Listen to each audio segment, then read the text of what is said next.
they came back. We ended up sending 4 or 5 teams successively to that area while it was such a big thing. So Dora, I have great fond memories of all that you've done for us. And while I've got the microphone, and by the way, my name is, I'm John Crouch.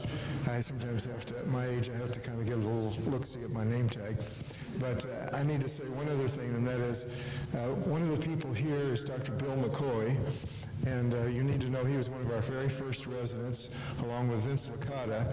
And I will tell you, without fear of contradiction, that if it had not been for Bill and for Vince Licata, Bill McCoy and Vince Licata coming and helping to start this residency program, we would not be what we are today.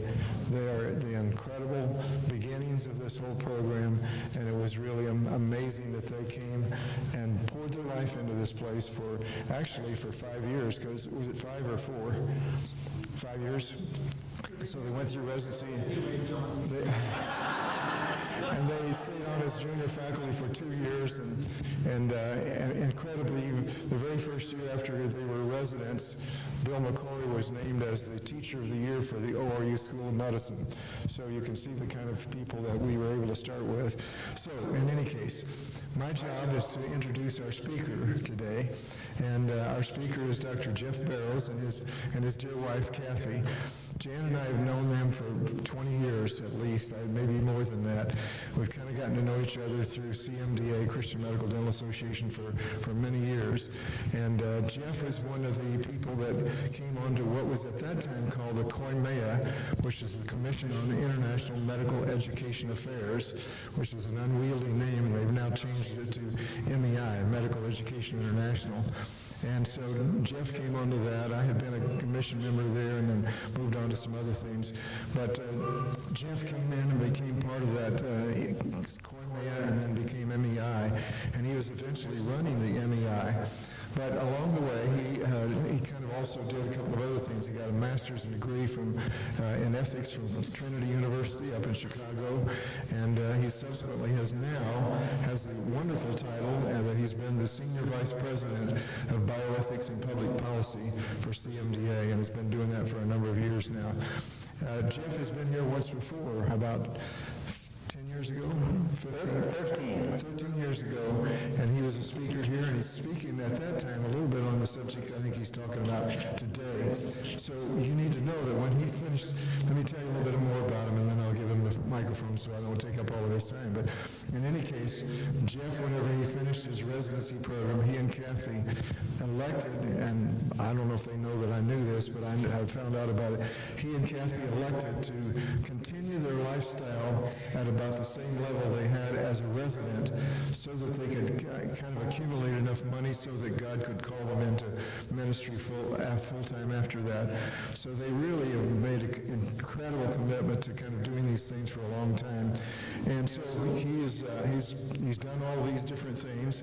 He's had she's holding up 5 minutes. I've only got 5 minutes to tell more about him. In any case, Jeff started a wonderful ministry there in Columbus, Ohio, which was a ministry to the people who were sort of being sex trafficked. And so he's had a ministry there. So he knows what he's talking about when he tells you about this today. And he's been involved now in a lot of other things that are medical ethic issues that the CMDA deals with. And I will just tell you, he's a great person. He's a great man of God. Kathy is amazing. We've just known them for a long time and just love them to death. So Jeff, come and share what's on your heart. I think it's just going to be a real blessing to us.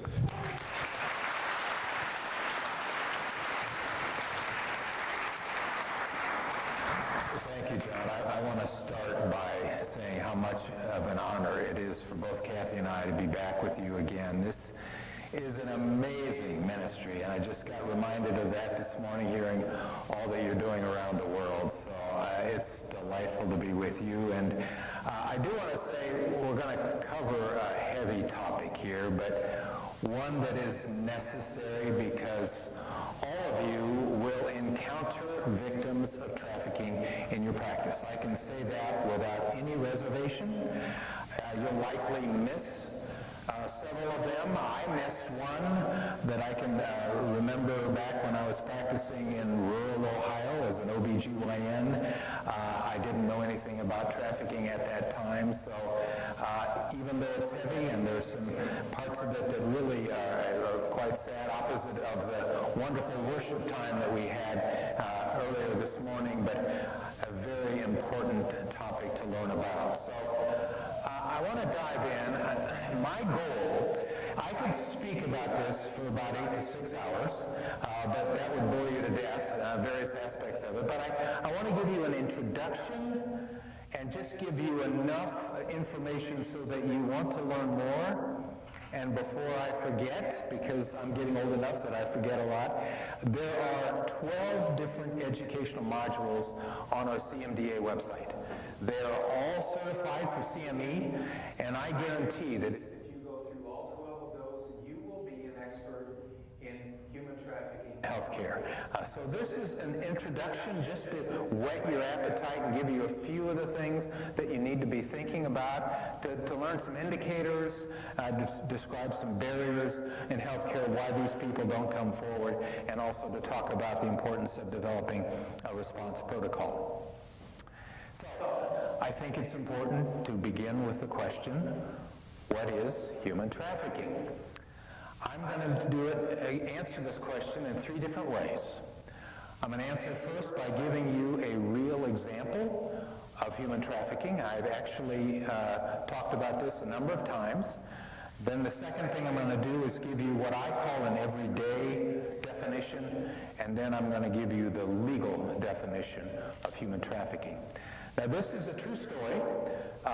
This is not Jill's picture, but Jill has given me and others permission to tell her story because of the way it interacted with healthcare. But when she was 16 years old, she was brought into the emergency room by her brother, Bruce. And he brought her in with a chief complaint of sudden severe vaginal bleeding. Now, he states the bleeding hasn't been much, but she was showing signs of being near syncopal when she came to the ER. And so the triage person saw that she was pale, unable to stand without help, and brought her immediately back and allowed her brother Bruce to come back with her. On questioning, Jill's brother does all the talking, and he gives you this story that she was doing fine up until a couple hours before, and then she began acting a little different, and so he brought her into the ER. And then he tells you that 2 years prior to this, their parents were killed in an automobile accident. And since he's the older brother, he's taking care of her. She didn't do well after they both died. She suffers from schizophrenia and has all kinds of delusions, and so that's why he is Jill's full-time caregiver. They do some testing, and I don't want to go into a lot of detail, but they find a positive pregnancy test. Uterus is about 12 to 14 weeks size. On a speculum exam, they can see some trauma at the cervix, and there's breast bleeding, and her hemoglobin is 7. Now, you know that I'm talking about human trafficking, so what sticks out with this right away to you? Cervical trauma. Anything else? Yes, very good. There's one other thing, yes. Well, it ends up it's not, but there's a test here. It's the pregnancy test. It's like, what in the world? If he's a full-time caregiver, either there's incest or something going on. And again, this is an absolutely true story. So this was actually in Southern California where this happened. In addition, there's a scar across the front of her neck, and if you look at her wrists and her ankles, there are scars there, old scars. But in spite of all these indicators that I think the scars would hopefully, even if somebody hasn't been trained on trafficking, would recognize, she still was just given several transfusions, taken to the OR, given a D&C. This was a little older. This is prior to a same-day type surgery, so she was actually kept in the hospital for a couple of days. In fact, the story goes is that the nurses were amazed. I lost my feed, I think. I'll I'll speak loudly. The nurses were amazed at how attentive her brother was. And they thought she was so fortunate to have a brother as attentive as Bruce was. And that's how he had fooled the nurses on the floor. Reality is, she was a 16-year-old runaway that had come across Bruce several months prior. He had tricked her into coming home with him, said that he had a business in his basement. She could work for him and doing secretarial things. She could live with him, come and go as she wanted. She didn't have much other choice.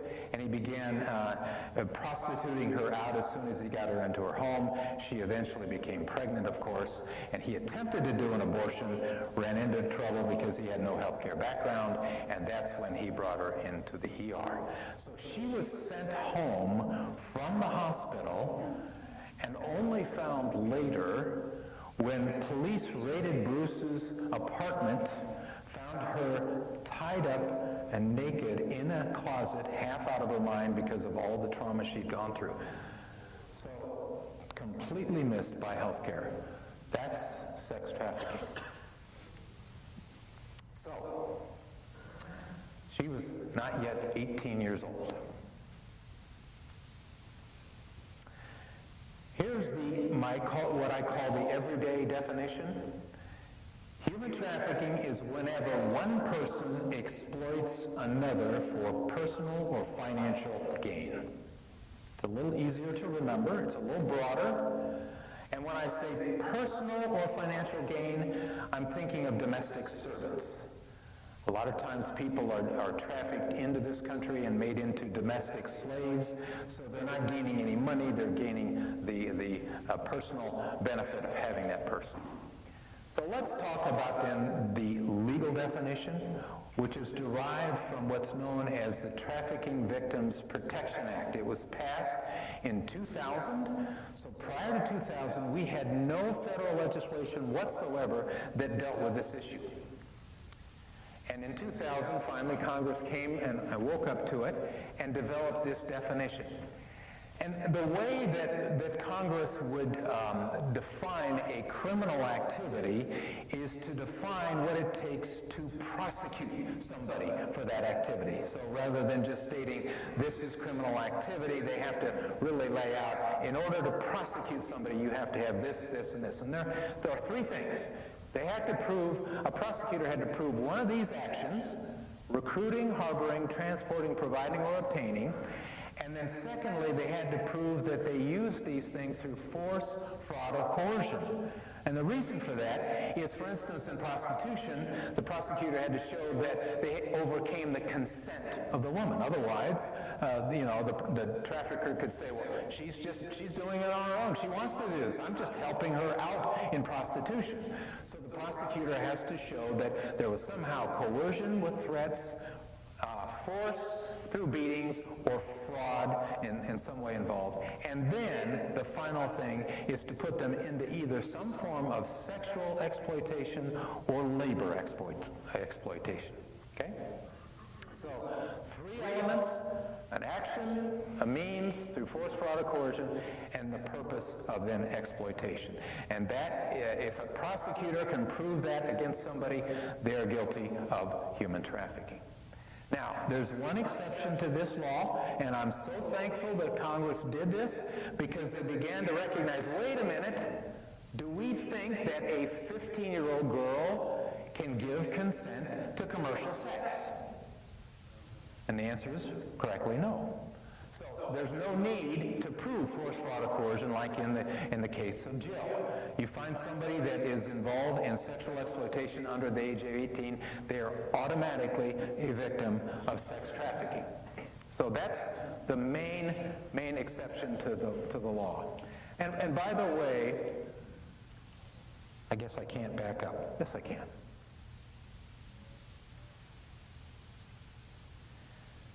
Later on in 2015, they updated this law. And they added the words patronizing, soliciting, and advertising knowingly. And it incorporated other actors in the human trafficking realm. They began to use the internet, Craigslist, and Backpage, and others. And so they began to be able to go after them. And so if they found somebody, for instance, that was listing a woman or a girl on Backpage to sell her, even though they may not have ever met her, didn't know her, if they were involved in doing that, then they could be convicted of sex trafficking. So, when you look at the large definition of trafficking, there are two major types, because there are two major types of exploitation. There's sexual exploitation and labor exploitation. So we use the language of sex trafficking and labor trafficking. But there's also international victims that are brought in from another country, or domestic victims, victims in the U.S. And by the way, I know many of you are going to be going overseas, and so the domestic trafficking there would be trafficking of the citizens in the country where you happen to be serving. And the reason it's important to distinguish that is because there's a difference in how that trafficking looks. International trafficking does look differently than domestic trafficking. And I'll go into that in a little bit. So we end up with four major types of trafficking: international labor, international sex, and domestic labor. And again, the reason to go into this is that they all look differently. I wish they were all the same, and it'd be a lot easier to talk about this, but there are definite differences between the four of them. So how common is human trafficking? Well, as any hidden crime in the United States or across the world, it's extremely difficult to get good numbers. And in fact, I just say, we're just giving what I would call an educational guess on this. But the best organizations out there that look at this is the International Labor Organization and a foundation out of Australia called the Walk Free Foundation. They spend 5 years going around the world and taking surveys among different populations to try and get an answer to this question around the world. And so they release a report every 5 years. The most recent report is 2022, after the COVID pandemic. They came up with a total of a little less than 50 million people worldwide that are currently being trafficked. Okay? Now, it's important to recognize that when you look internationally, the most common form of trafficking is labor trafficking, forced labor. And it's less common is sex trafficking. It's different in the United States, and I'll get to that in a minute. So worldwide, if you ask what's the most common form of trafficking, it's labor trafficking. Now, when you look at some other things, and you divide out the labor trafficking, and you look, for instance, there's about 63% is just pure forced labor. There's another category that's called state-imposed forced labor. That's countries like Tajikistan, North Korea, some of the other stands where the government actually enslaves its citizens to do typically agricultural labor. And that's fairly significant, about 14% worldwide. And then when you look just at sexual exploitation, it's only about 23% of what's happening worldwide. In terms of the sex of those involved, well, if you recognize that labor trafficking is the most common form of trafficking worldwide, then you can see that 57% of the victims are men, because they can do more labor and they can do it longer and heavier. In terms of children, defined as minors under age 18, the vast majority are adults, about 88%, but there's still a significant 3.3 million children worldwide that are being trafficked. And again, typically in labor exploitation when you look across the world. So, one thing to take away from this is internationally, across the world, labor trafficking is much bigger than sex trafficking. But what about the United States? Well, in this report that the ILO and the Walk Free Foundation released in 2022, what they did is they gave an estimate of the number of victims per population. And so in terms of the North America, including the U.S., what they found was that there was 5 cases per 1,000 population, which is one of the lowest in the world. But still, when you do the figures, you see that we have a population of about 334 million people. That's 1.6 million people that could be trafficked here in the U.S. That's a high number, but think about it. Over 1.5 million people are being trafficked right here in the United States, at least. Now, again, trafficking in the U.S. is different. So here in the U.S., the most common form of trafficking is sex trafficking, because that's where the traffickers can make the most money. So the vast majority are brought in are women and girls, about 2/3. Then there's a combination of sex and labor trafficking, about 13%, and then labor trafficking is about 19-20% or so. So in the U.S., and I would also say Western Europe, the more developed countries, sex trafficking predominates, but across the vast world, again, labor trafficking predominates. Some of the venues, residence-based, I'm not going to have time to go into this a lot of online ads. Now it's shifted into apps, illicit massage, spa, escort, strip clubs, truck stops, a variety of different venues. And this is according to the National Human Trafficking Hotline. That's what they found. In terms of labor trafficking venues, about 45% of domestic work. So that's the domestic worker that's in the home. They typically are from another country. They have trouble getting out. They don't have any contacts outside the house, so it's hard for people to find them. There may be begging rings, landscaping service, healthcare. I often will quickly tell a story. In 2008, we had a conference in Columbus, Ohio, and this was at the time I was starting Grace Haven that John mentioned earlier.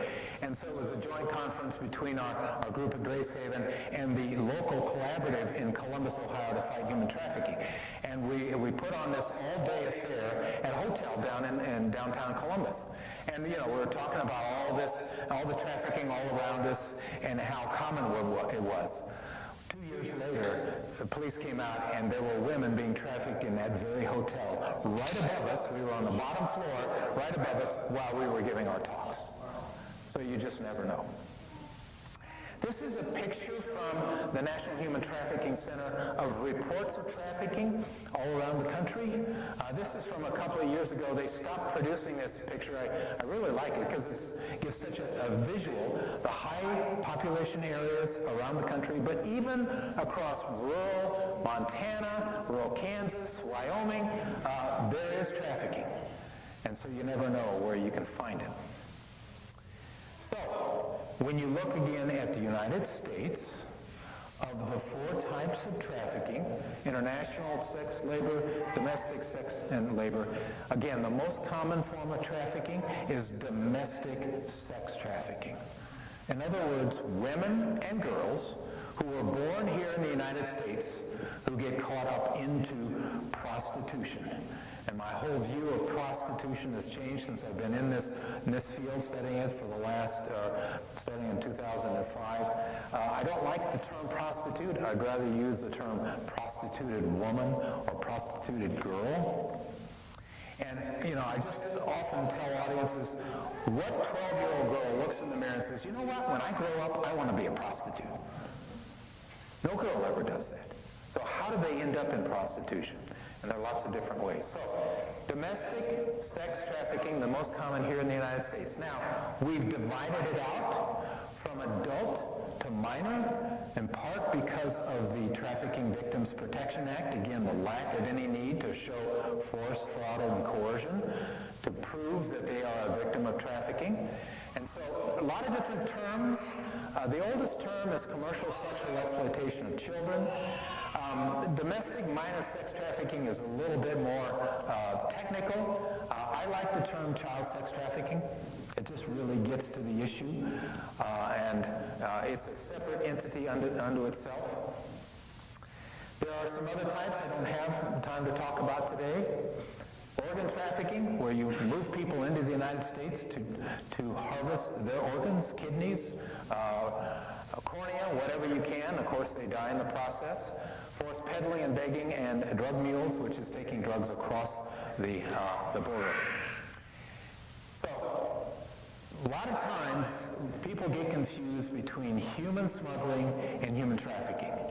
And I get a little frustrated. We've heard a lot about the illegal immigration from the southern border. And when I listen to the news, I'll frequently hear the term about human traffickers bringing these people to the border. And that's an incorrect use of the term. That's technically not correct. So a lot of people get confused. Aren't the vast majority of illegal immigrants victims of human trafficking? No, they're not. Some of them are, and some aren't. So how do you differentiate? Well, human smuggling is a crime against a country's border.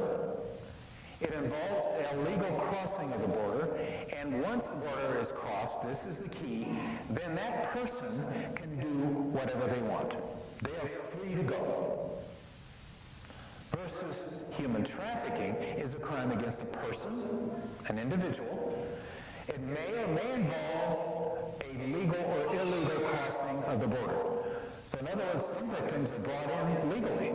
The trafficker is able to get a passport and will bring them into the country legally. But once the border is crossed, and this is where the difference is, human trafficking victims are not under control of their life. So you can't really tell the difference by the process. You can only tell the difference by the end result. Are they able to do what they want to do, then they've gone through smuggling. If they're not, they're a victim of trafficking. Let's talk a little bit about domestic labor trafficking. Not very common, but it does happen. The most common form is called traveling door-to-door sales.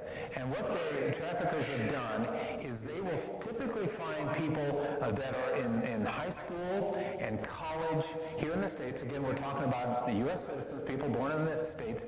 They don't have a very good family background, and so they may be in between either college years or high school years, and they'll tell them, they'll say, hey, if you go out west with me, you can do door-to-door sales, and then we can be sure to pay you $3,000, $4,000. And for somebody that doesn't even have a high school education for 3 months, that's not too bad money. And so they'll go out west with them to more rural areas, and then they're forced to go door to door. And then once they get them isolated, they have no ability to contact anybody. They somehow keep the cell phones away from them. They will take them door to door, and if they don't get a certain amount of money through the day, they don't get fed, and they often don't get a hotel room. And so they get caught into this situation where they don't have anybody to reach out to. And so that's one form of domestic labor trafficking. International is more broad because you can put these people into more venues and control them. So as I've already talked about, domestic servants, but various factories, janitorial jobs, construction sites, restaurants, hotels, like the example I gave you, and farm work. Why do these people get caught into these situations? Well, internationally, the main driver is poverty. So people living, for instance, in Central America, they want to come into the U.S. to better themselves, natural desire to make more money. So they will put themselves at risk in order to achieve getting into the States and being able to support themselves and maybe even their family back home. Family instability is another big one. Government instability, they want to get away from governments where they don't know whether or not they're going to be arrested. Maybe they're a target of the government. The conflicts, language barrier is a big one that makes them more susceptible, because if they speak a language that is not common here in the United States, how can they communicate about their situation with those around them? They have very little ability to do that. So they don't have a support system. And the last one is really important, lack of cultural knowledge. It's hard for us to grasp around the idea that somebody that is in the midst of one of these scenarios doesn't recognize that that is illegal. Now, they may see it as it's unfair, they don't like it, but a lot of times it's a step to go to understand that it's actually illegal in our country because they're not familiar with our country. So they may look at their situation rather than, my goodness, my trafficker can get arrested if only I can get the word to this person that I'm seeing that they're doing this. That's not the situation. They're looking at their situation as it's unfair, but I got myself into this, and there's nothing I can do to get out. So they don't recognize that it's illegal activity here in the United States. Now, that's international trafficking. Domestic trafficking, the biggest vulnerability is abuse. And again, most of these kids are going into sex trafficking, so they're coming out of unstable homes. They've been abused frequently sexually, physically, emotionally by parents, caregivers, and so they even grow up in neighborhoods where there's somewhat of a normalization of this exploitation. They just see it as, this is what happens, this is normal. A lot of times the kids will grow up and their mother was in prostitution. And so they look at that as, okay, that's, I guess, what I'm going to have to do to make money. So, all of that, and how much time do I have? I want to make sure I get done in time. Okay. I want to leave a little time for questions. Our role is to find and care for these victims because healthcare is one of the very few sectors where these victims come in while they're being trafficked. In fact, I think it's about the only one, other than law enforcement. And so we have a tremendous responsibility to begin looking for these people. There's a couple of studies. Susie Baldwin out in L.A., she did some interview with victims of international trafficking after they'd been freed and asked, how many of you encountered healthcare? Half of them had. How many of you were helped as a result of that encounter? None of them were. When you look at domestic trafficking, Laura Lutter and some others did some research around the country, and this was, again, domestic victims of sex trafficking. Asked them, how many of you went into healthcare while you were being trafficked? Almost 88%. How many of you helped as a result of that encounter? Again, none. So, why is that? There's all these barriers that are within our system that prevent them from coming forward. First of all, we have to recognize there's a lot of shame and self-responsibility, guilt for their situation. They think they're where they are, and it's their own fault. Secondly, there's tremendous fear of a trafficker. These people are tremendously violent.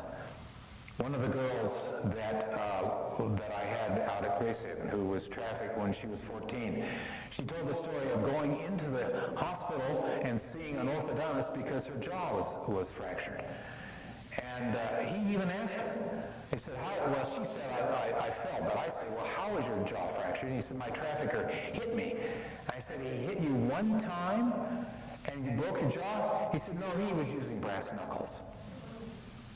So they're very violent, very vicious, and so they're rightfully scared about being found out. So they will not come out. Fear of deportation, if they're international, a lot of times they are so afraid of going back to their own country, they will put up with whatever they're going through. Lack of understanding of the system, I've kind of talked about that. They don't understand that what they're going through is illegal. They don't understand that help is immediately available. They, again, just kind of look at what's happening to them as just not fair or unfortunate. Provider ignorance of trafficking, that's key. If we don't recognize them and begin to do some questioning, then they're going to come and go out of the system.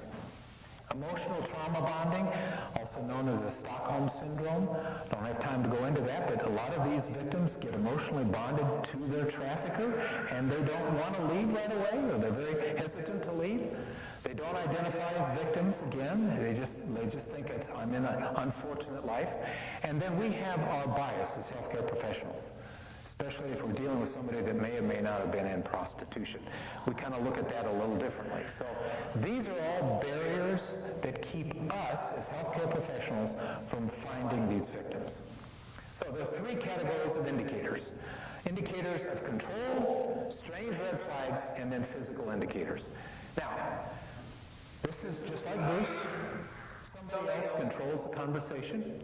And by the way, I want to say that a lot of these indicators are also very similar to what you might see in domestic violence or even child abuse. So, you know, they can be present in all of these things and ought to set off alarm bells within you as a healthcare professional. They may correct the patient and say, no, that's not what happened, and try and change things. They may not allow them to answer questions. And they may claim to be a family member, like Bruce did, being the spouse or whatever, and they don't want to leave the room. Now, as an OBGYN, and I was seeing couples for pregnancy prenatally, and you may have the same experience, typically the husband is very anxious to get out of the room, back to the waiting room for that pelvic exam. But in this instance, you've got a guy that will not leave, and that's a little odd. One of the stories that came out of the interviews that Susie Baldwin did out in California was a woman that was so mad at the healthcare professional that was seeing her because she said, I did everything I could, non-verbally, to tell that doctor that I couldn't stand the man who was pretending to be my husband. She said, I looked at him with, glare, I moved to the far side of the exam table, I didn't want him touching me, and yet they missed it. So they may use their body language, especially if this person is in the room and they're afraid of them. They're going to talk about anxiety and show signs of being fearful and submission. They're not going to be in control of their ID documents if they're from international, and not in control of their money, and they may pay with cash very frequently. They avoid eye contact because of the shame and of being in the situation that they're in. Now, domestic minor sex trafficking, the child sex trafficking that I dealt with in Grace Haven, because Grace Haven was a home that I helped start that deals with the victims of child sex trafficking in Ohio. So I had the opportunity to go and talk to the girls. A lot of times the traffickers have such strong psychological control over these girls, they'll actually allow them to come into the healthcare setting all by themselves. But they'll tell them, keep that phone on you, I'm going to be texting you, I want you to respond right away, I want you in and out as quickly as possible. In fact, if you don't get out in 45 minutes, I'm going to beat you. So what that does to the girl then is all of a sudden, they're in a hurry. They're texting even while you're doing the exam or you're talking to them. That may be a little irritating. They may take a phone call. They're going to appear to be in a hurry. Sorry about that. And because they've got to get out. They've got a time limit to get in and out. So they want to get seen. They want to get through the thing, whatever they're there for, and get back out again. Now, suspicious red flags is the second category. These are things that just are weird. They don't fit. And the patient that I missed back probably early 2000s, when I was seeing office gynecology patients, when I would do a history, I'd have the nurse go in and do the history, and as an OBGYN, one of the things that I would regularly ask because of the risk of cervical cancer is the number of sexual partners. And I'll never forget a 16-year-old girl whose answer was more than 500. Now, I didn't know what to do with that answer at that time. Like, how did somebody 16 years old get more than 500 sexual partners? See, I was clueless about prostitution. And then once I learned about this, I went, oh, that's how. And I missed it. So these things that kind of show up a little strange. A lot of times, these kids are paid in cash, and they have to keep all the money and go back to the trafficker, so that if they come into healthcare early in the morning, after being beaten by one of the Johns during the night, they may have a large wad of cash that comes out. That's kind of weird. We're getting this roll of 50s and 100s. They don't know what city they're in because there are networks that they get moved around a lot. So they may look up and say, by the way, what city is this? That's a weird question. Why don't they know? Again, they're moved around on a regular basis, and so they lose track. They're unable to give an address for the same reason. They don't know how to get home. They're waiting really for a ride. When you say, well, do you need a ride home? No, somebody will come get me. Well, can I help you get home? Well, I don't really, they'll make up something. It's just something weird about they're not knowing their address. And they're going to appear to be lying about their age, because they're frequently told by the trafficker, tell them you're 18 years old, for obvious reasons. And so they'll, somebody will come in and say, I'm 18, but they don't look at all 18. Some other things, if they're international, they won't have their official documents. I talked to teachers before, when they're getting groomed and they're in school and maybe they have a terrible home life, and all of a sudden this kid shows up with the latest iPhone, great clothes, and you know that the family doesn't have any type of money. What's happening? She's being groomed for prostitution. They're not living with their parents, not attending school.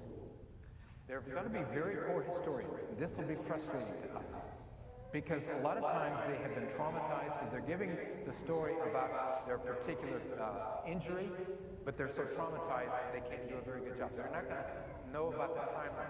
The history will change. The pieces don't seem to fit together, and you get the feeling you're not getting the whole story. That should set off a few alarm bells. Maybe it's child abuse, maybe it's domestic violence, maybe it's human trafficking. Now, physical indicators.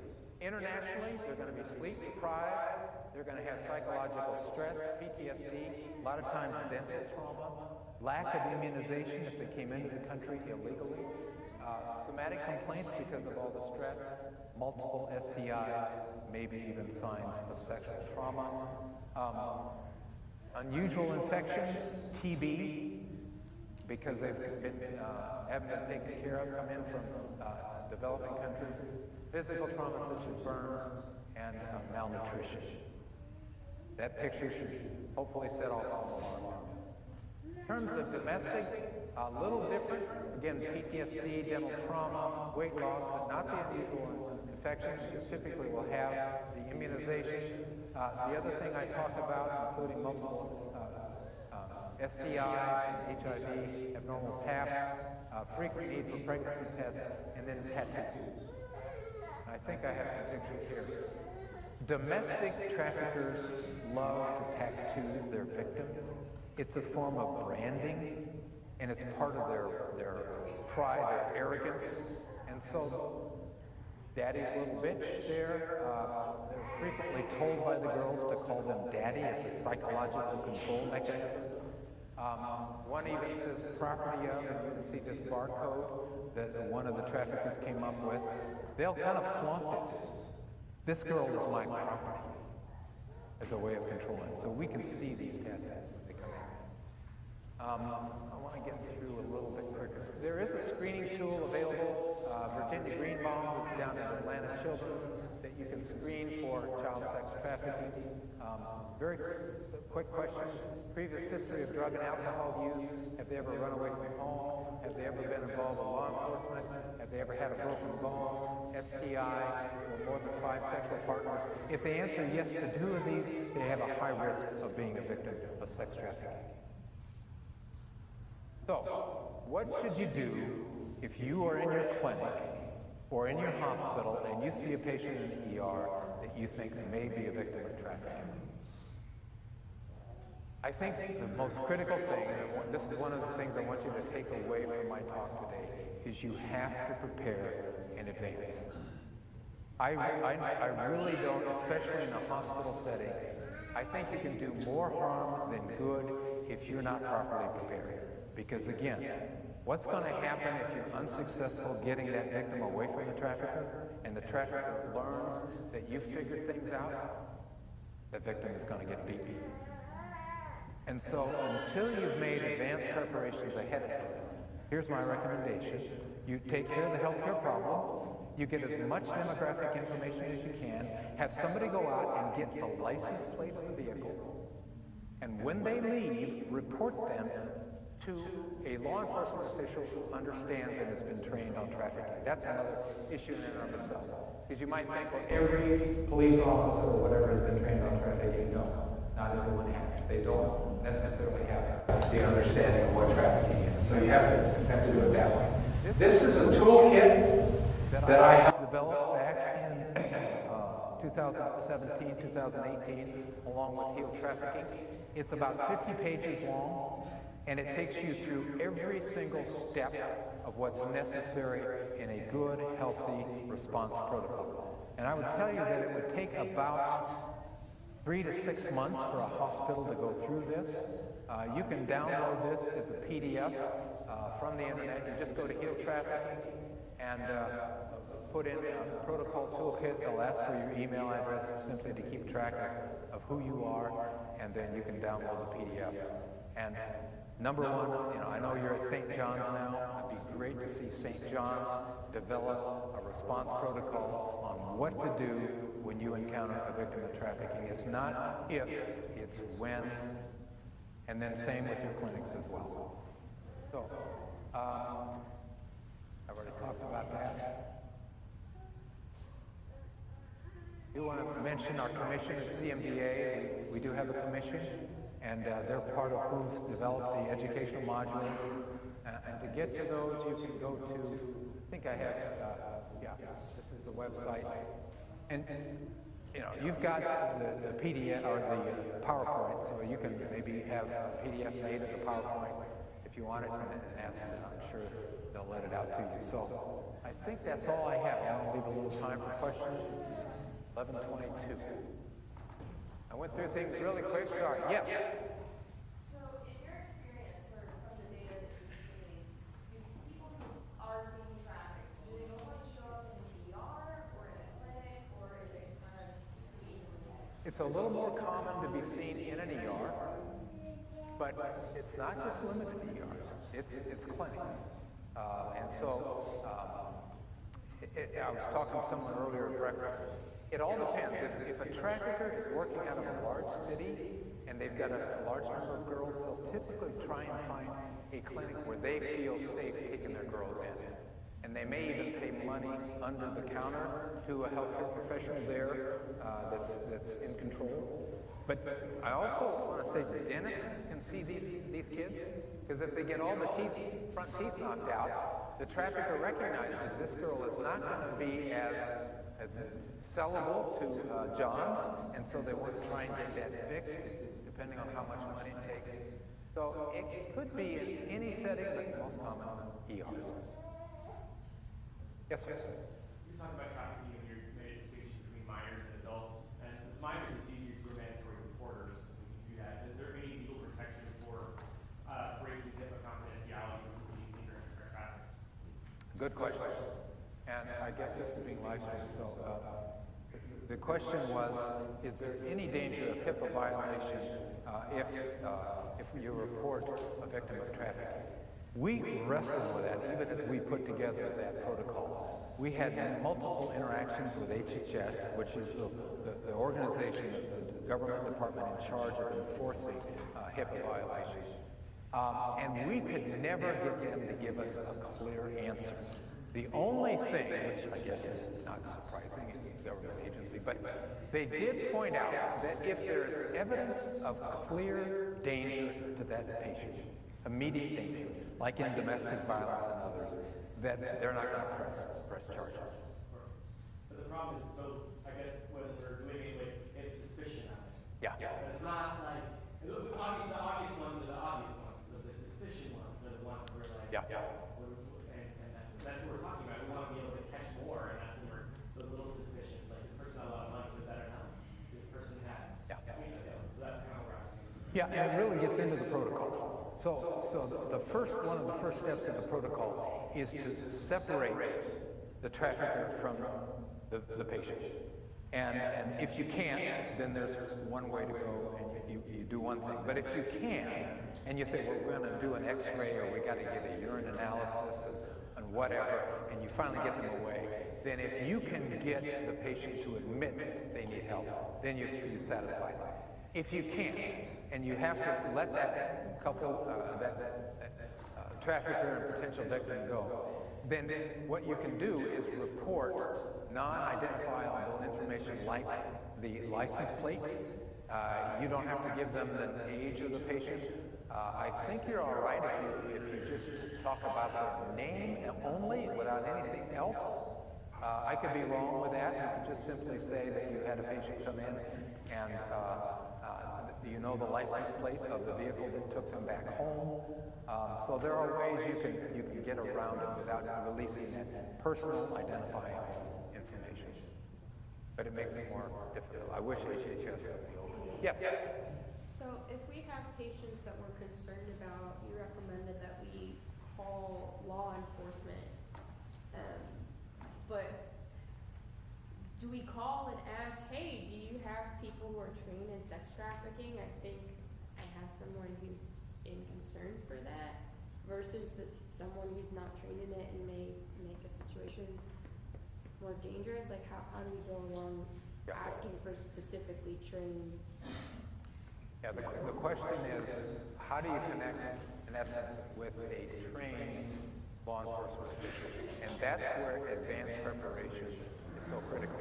So long before that person is sitting in your waiting room or in your exam room, you contact law enforcement and you ask them exactly that question.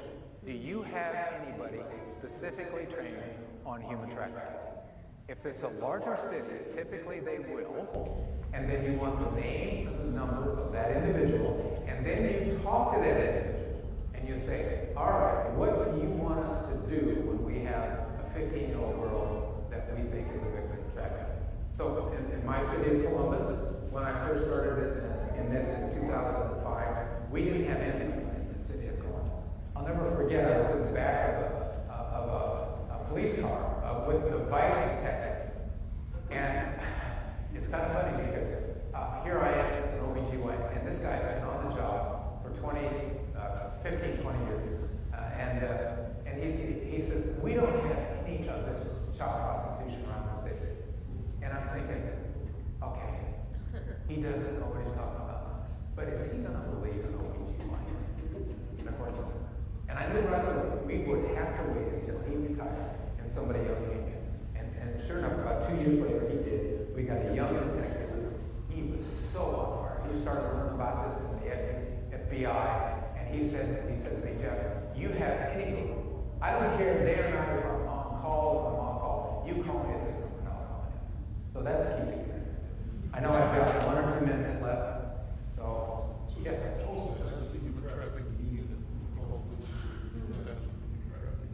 Good. I would think it would.